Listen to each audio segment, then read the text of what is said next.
ճիշտ է եւ անհրաժեշտ է, բայց այնուամենայնիվ հարց առաջամ, իմ մոտ հարց կա, թե օրինակ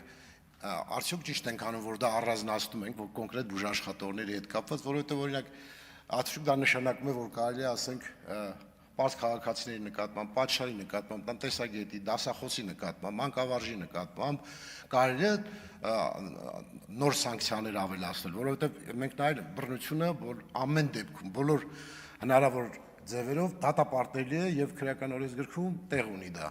Իսկ եթե մենք բուժաշխատողներին առանձնացնում ենք, իհարկե հասկանում եմ կարևորությունը, որովհետեւ դա առաջին անհրաժեշտության, կարծես թե կյանքի մահվան հետ կապված խնդիր է, բայց օրինակ կարծում եմ, որ մանկատների ու մանկավարժի աշխատանքի նկատմամբ բռնություն կամ հենց սաների նկատմամբ բռնությունը արդյոք առանձնացման կարիք ունի, թե չէ։ Այստեղ մասնագիտական, խտրական վերաբերմունք կա, թե չէ։ Նորից եմ ասում, նախագծին ամբողջովին կողմ եմ եւ կողմ եմ քվեարկելու։ Ձեր եզրափակիչ ելույթում խնդրում եմ անդրադառնալ այս հարցին։ Շնորհակալություն։ Եզրափակիչ ելույթի կարիք։ Ոչ։ Պատգամավոր բանը հարցնում եք, պատասխան եք խնդրում։